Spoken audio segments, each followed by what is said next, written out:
Please introduce yourself and briefly summarize your education and professional background. Hi, I'm Joe Zerko. I'm the president of WSP USA, 20,000 people across all the United States, a business involved in infrastructure, power and energy, environment, and property and buildings. My background is as a civil and environmental engineer. I started in this industry in the mid 1980s when, frankly, it was a very different industry than it is today. And I've been so fortunate in my career to see how issues around environment and infrastructure and energy have really become part of the social conscience. We're not just a regulatory driven business anymore. We're not just a have to have that road, have to have that building business anymore. It's a industry and it's a business, and I've been fortunate enough to have a 38-year career in an industry which is really contributing to the mission and fabric of our country. We're a major economic driver. We're a business that works at the grassroots level with so many communities to improve the natural environment and built environment. And I've really enjoyed the career progression that I've had, starting as a graduate engineer all the way up through project management assignments, operational assignments, business development assignments, strategy assignments, and now since April of 2024, the incredible opportunity, fortunate opportunity to lead the WSP business as the president of WSP USA. All right, so it's been since April now, and it's about 6, 7 months. So how do you feel you've settled into the new role? And what are some of the highlights, perhaps? Any difficulties expected or otherwise? Right. So prior to being named the president role, I was in WSP running the earth and environment business, which is one of our several business lines in the United States. So I had a little bit of an introduction to WSP since joining the company in that capacity in September of 2022. When my predecessor announced his retirement, naturally, WSP went through a process of both internal and external search. And I did put my hand up because I really felt like the potential of this company, its mission, its vision, its contribution, and the people were incredibly strong. And I wanted to be part of it. And I really felt like in my leadership, I could help take it to the next level over the next 3 to 5 years with our strategic plan, our 25 through 27 strategic plan about to be rolled out. So I put my hand up, went through a process, and thankfully was chosen. And I have to say, I dived right in. I dived right in terms of looking at the business through our client lens, where we were performing for clients, the nature of work opportunities, what I saw as growth opportunities. I looked at it through the lens of obviously our financial performance, our growth, where I think we have more opportunities to expand the business going forward, grow, provide more opportunities to our people. And then I've looked at the business through our people and culture lens in the past 6 months, really trying to understand what is it that makes us a unique employer in our space, a differentiated firm from a people and culture standpoint. What attracts people to WSP in the United States, what helps retain them, and how we can provide growth opportunities for their career going forward. And I think over the last 7, almost going on 8 months now, we've made real progress as a collective team in the United States, polishing that message, coming forward with a better employee value proposition, developing our 25 through 27 strategy, which we're going to unveil in the first quarter of next year. And I've had the pleasure of working with a great team. They're doing a great job, some really seasoned professionals. And what I've tried to emphasize, Todd, is bringing them together as a team, really maximizing their individual talents as part of a team and leading the overall business. All right, thanks, Joe. So you mentioned the strategic plan you're going to be unveiling in the next year, but it's also almost December, and so it's often a time to look forward. Can you talk at all about some of the plans that you've got for 2025 and beyond? Right. As a significant corporation, I would say we do strategic planning almost on a continual basis. We certainly do financial planning on a continual basis. So it's not just so much an event or one marker in time, it's a continual thing, particularly given the size and complexity of our business. So we launched into the strategic planning effort back several months ago. Not only do we do that within the US, but we do that together with our global colleagues, other regions, also supported by the group level. And that allows us to really take advantage of trends we see not only on a US basis, but also on a global basis. What I've tried to emphasize in that strategic planning process, first and foremost, starts with what are those macro trends, those secular drivers, those things that we can really point to that are going to be fuel for future growth. Where is the money going to be spent? What particular market sectors? What particular geographies? What particular industries and opportunities we see that we at WSP can really be differentiated? A key part of our forward look strategy was actually enacted when we closed on the Power Engineers acquisition in September of this year. So that was already a key strategic piece that was in play, was our recognition for several years now that we could do more in power and energy. That while we had a power and energy practice and power energy clients, in fact, I thought we were punching above our weight, we could really stand to grow because we knew money was going to go into hardening of energy. We knew transmission distribution was a major driver. We knew data centers was going to have a major impact on electrification and the need for power across the country. And we knew the energy transition was going to be a driver to future sources of energy and future distribution of energy and decarbonization. So that acquisition of Power Engineers, which we closed in September, is in fact a big part of our 25 through 27 strategy going forward. We also think we have room to grow with our business with the U.S. federal government and different clients on the Department of Defense side, as well as civilian agencies. Certainly, IIJA, the Inflation Reduction Act, bipartisan infrastructure initiatives have been a significant driver to our work in the last few years since those rules were enacted in Washington. And they have provided significant amount of work and will continue to provide significant revenue base for us in 25 and into 26.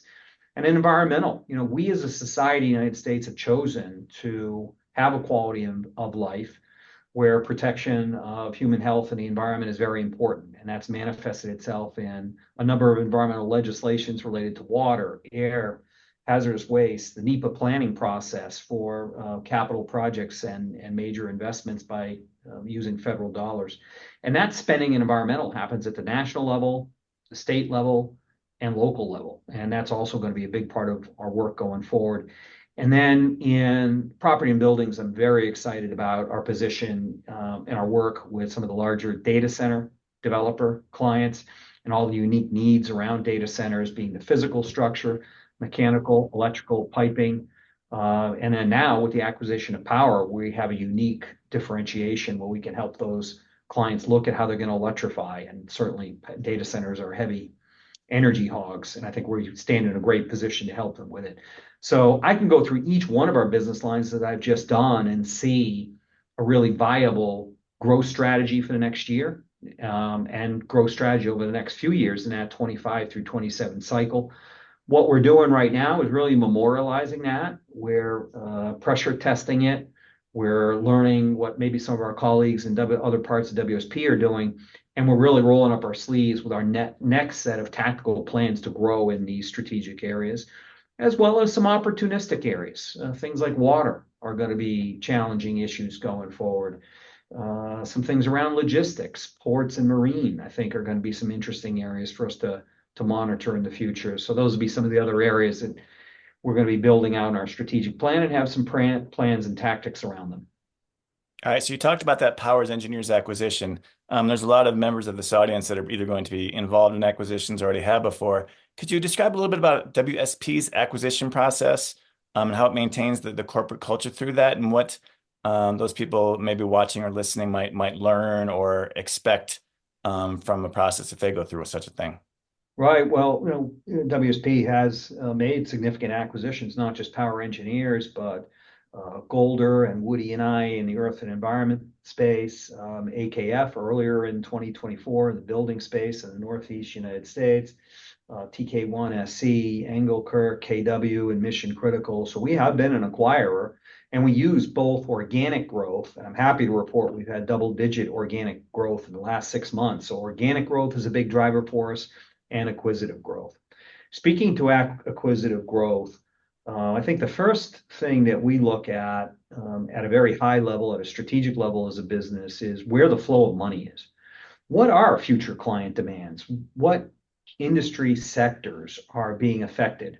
What is it that's going to be driving the flow of funds and investment? Is it just general economic conditions, particular regulations, particular geographies, particular investments by blocks of companies, blocks of industry sectors, or something that, in the case of infrastructure investment, is a general trend that's going to result in a spend in a particular area? So the follow the money is really the first box that we look at. Secondly, we're very self-evaluative about our current capability in a particular area. And we try to be humble. We try not to be arrogant. We try to really understand how strong and differentiated and capable are our services. And that helps us understand whether in a particular growth area, we really have the skill sets, the capabilities and competencies to grow organically with some additional organic investments, or whether really it's an acquisitive play that can best position us to really capitalize on the full market opportunity. And that takes, I think, a lot of self-evaluation, self-assessment, candid discussion, as well as a good understanding of the capacity that we have from a financial standpoint, because not only in an acquisitive environment is there investment to make acquisition, you also have to do the integration piece. The third thing we look at, and probably this is the first arena that can potentially be a stop point, in particular when we get to look at individual companies, is the people and culture fit. So even if an acquisition target fits from a market standpoint, even if they really augment our capability and could take us to the next level, we don't feel we're at a stage to really get aggressive in the acquisition process for that particular target unless we really feel and do our due diligence and our discussions around, do we share a similar set of values? Do we share cultural alignment? Do we really feel like their people will be a good fit with our people, with our culture, with what we've set forward for a value structure within WSP?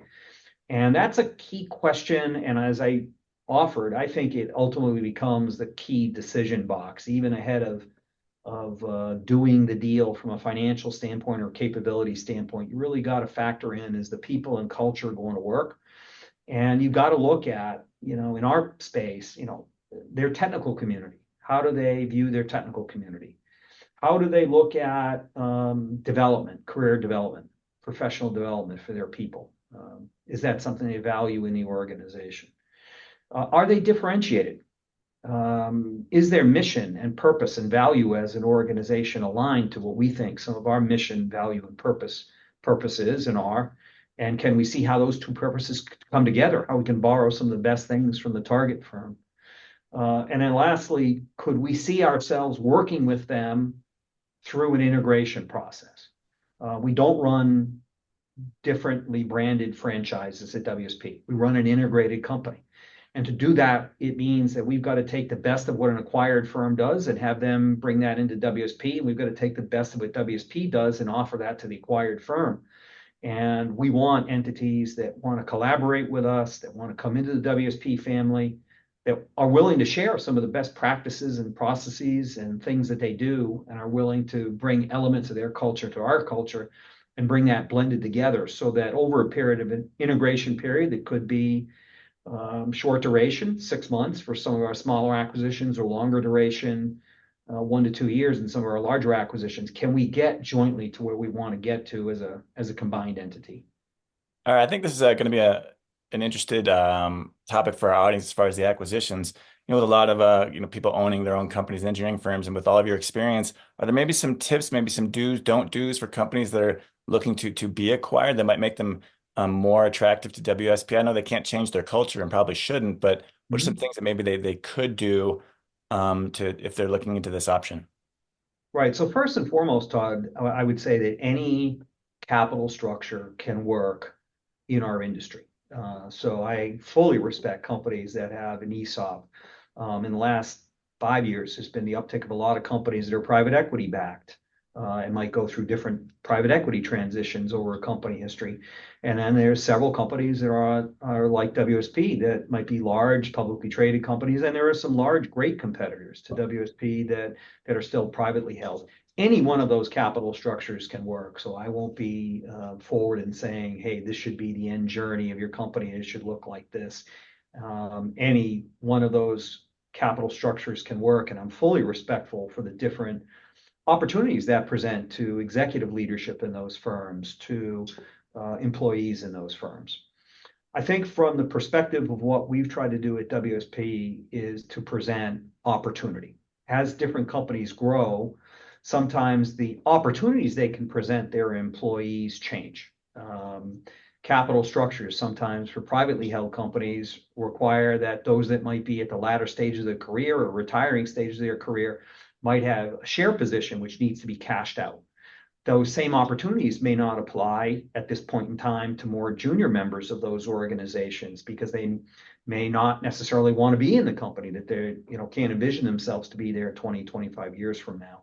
So I think just understanding that there's opportunities that larger companies can provide at people at different stages in their career, provided those companies first and foremost are client focused. I don't think anybody wants to have organizations that don't do a great job for their clients, don't have client relationships that can be sustained over the course of many years.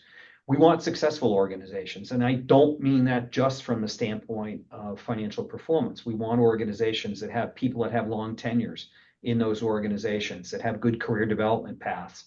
I go back to the client piece. They've been successful in servicing clients. That's an important thing that we look at.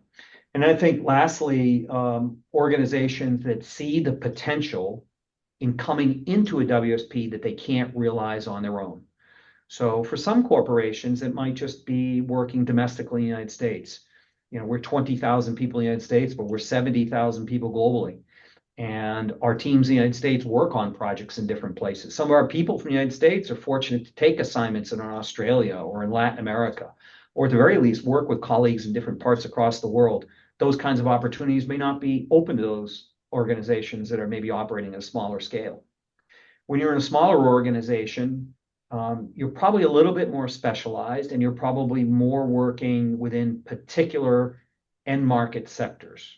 You might be a business that's just working with or largely working with state agencies in transportation, or perhaps like power engineers. The bulk of your work is with investor-owned utilities or power developers in the power end markets.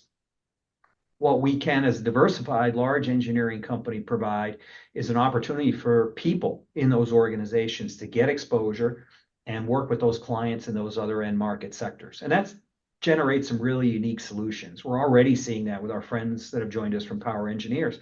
They've largely worked with major power utilities, and that client base is phenomenal.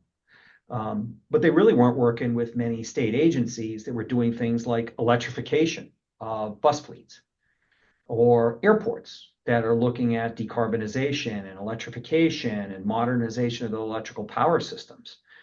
And for power engineers, that's a real challenge to crack those markets. And they've come on board here at the WSP, and all of a sudden they have access to those client relationships we have, opportunities, RFPs, chances for their team members to use those skill sets in power related challenges: transmission, distribution, substations, energy, food and beverage. Those opportunities to use those skill sets they built up, maybe work with investor-owned utilities or in power markets, do that across other sectors. And there's some really unique dynamics that develop, and I think career enhancement and career challenges.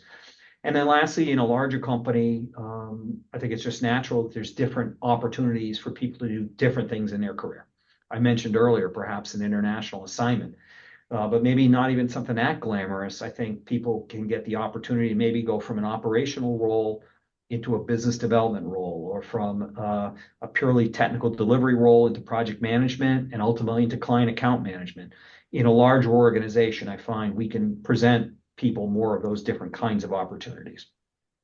All right. Since I don't always get the chance to talk to somebody with so much expertise on acquisitions, hope you don't mind if I continue just a little bit more. So Sure. as an outside-ish observer of the industry, it seems that acquisitions is a really big part of the engineering business. It's either larger companies often acquiring many companies, and smaller companies seemingly like part of their main drive is to be acquired by someone. Why is that? And I don't see that in too many other fields. Why do you think that it's such an important part of the engineering business? The engineering business is a business which has pretty low barriers to entry.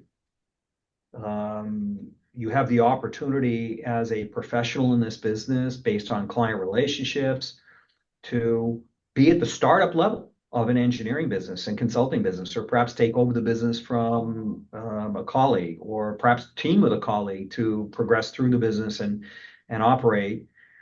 But it's very local many times in how we deliver. A lot of those client relationships start with a relationship to a local agency, a local transportation agency, a local water agency, a local private sector client. And as a result, historically, it's been an unconsolidated, very diverse business. What's come forward in the last few years, largely driven by cost of capital, largely driven by capabilities, largely driven by the complexity of projects. As things have gotten more complex to deliver projects to clients, as clients have wanted more one-stop shop to solve their different problems, you're seeing companies come together and say, if we added your capability with my capability, we could do something bigger for our client base. If we added your capability in that city across the state together with our capability in this portion of the state, now all of a sudden we have broader coverage across the state. So I think consolidation has happened because local businesses have the opportunity to grow up in their offerings to clients, in their offerings across geographies, and in their offering and capabilities. And it's only natural that at larger scale, providers, consulting engineers, can take on more for their clients. They can do more complex projects. They can offer more services. And in some cases, that's very beneficial to clients that maybe just don't have one location. They operate across a national or international footprint. Or if they're a client that has needs in business, in property and buildings, as well as environmental, as well as in power. Well, those are typically three different doors to knock on in our client organizations. And by being larger, by being more consolidated as an organization, having broader capabilities, it's easier to not only knock on those three doors, but service those three doors. Yeah. And I think what I'd like to add is this industry right now has enjoyed in the last, I would say, 5 to 8 years. So even predating the bipartisan infrastructure legislation and various legislation, it's fueled a lot of growth in the last few years.